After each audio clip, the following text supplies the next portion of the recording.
नमस्कार, मैं डॉक्टर मानक जैन, सह आचार्य एसपीसी गवर्नमेंट कॉलेज अजमेर। आज मैं बताऊंगी बीए पार्ट सेकंड का 5th पेपर। आज का टॉपिक है नेपोलियन का उत्कर्ष। अक्टूबर मास 1799 में नेपोलियन मिस्र से फ्रांस लौट आया।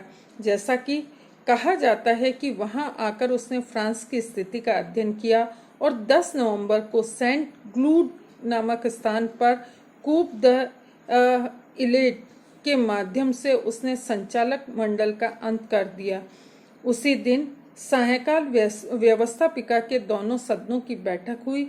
उस बैठक में यह प्रस्ताव पारित कर दिया गया कि संचालक मंडल को समाप्त करके कौंसल शासन में स्थापित कर दिया जाएगा। उसके अनुसार 11 नवंबर को 3 कौंसल नियुक्त किए गए। प्रथम कौंसिल सीए था, उसे संविधान बनाने का कार्य सौंपा गया। दूसरा क्रू था। कौंसिलों में तीसरा स्थान नेपोलियन को मिला। प्रथम कौंसिल शासन के प्रधान होता है तथा अंत के 2 प्रधान पर आश्रित होते हैं। नेपोलियन का प्रथम कौंसिल बनना यह सत्य है कि व्यवस्थापिका द्वारा कौंसिल शासन व्यवस्था का प्रस्ताव पारित किए जाने के उपरांत तीनों कौंसिलों ने गणतंत्र, स्वतंत्रता और समानता के सिद्धांतों तथा प्रतिनिधि शासन प्रणाली के प्रति निष्ठा की शपथ ली थी। परंतु जैसा कि हम नेपोलियन के उत्कर्ष में देखेंगे कि वह प्रारंभ से ही अत्यंत ही महत्वाकांक्षी था। उसे इटली में विजय प्राप्त करने के उपरांत अपने पर महान आत्मविश्वास हो गया। वह स्वयं को महान पुरुष समझने लगा। अतः वह अपने ऊपर 2 कौंसिलों को कैसे सहन कर सकता था। यह तो मिस्र से फ्रांस सत्ता हथियाने के उद्देश्य से ही लौटा था। अतः यह दोनों को हटाकर प्रथम कौंसिल बनने का प्रयास करने लगा। भाग्य ने उसका साथ दिया।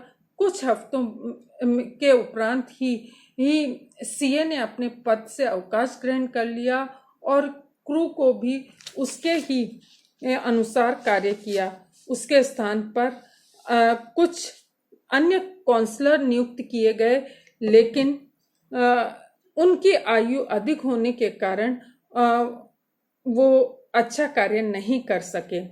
इस प्रकार वे फ्रांस के तात्कालिक अच्छे लेखकों में से नीर मंडी का नाम भी सामने आता है और उसकी नई नियुक्ति होने के कारण 24 दिसंबर को नेपोलियन कॉन्सुलेट का प्रथम कौंसल बन गया। इस पद पर नियुक्त होने के उपरांत नेपोलियन ने 100 दिन तक लग्जमबर्ग में रहा और इस समय वह निरंतर अधिनायक बनने का प्रयास करता रहा। 7वें वर्ष में संविधान निर्माण में नेपोलियन का प्रमुख हाथ था। अतः उसे प्रथम कौंसिल को फ्रांस का सर्वोच्च अधिकारी बना दिया गया। वीडी हेजन का कहना है कि उसने अपने हाथ में जितनी कार्यपालिका की शक्तियां रखी उतनी तो 1791 में संविधान के अंतर्गत लुई 16वें को भी प्राप्त नहीं थी। इस प्रकार साधारण परिवार में जन्म लेकर इतनी अल्प आयु में ही नेपोलियन ने फ्रांस की सत्ता हस्तगत कर ली और उसे जल्दी ही अपने हाथ से नहीं निकलने दी। उसने अपने शासनकाल में अपने युग पर प्रभाव डाला और कोई नहीं डाल सकता था। वास्तव में उसका उत्कर्ष एक विस्मयकारी था। आगे हम पढ़ेंगे कि नेपोलियन ने प्रथम कौंसिल के रूप में कौन कौन से कार्य किए। धन्यवाद। इति।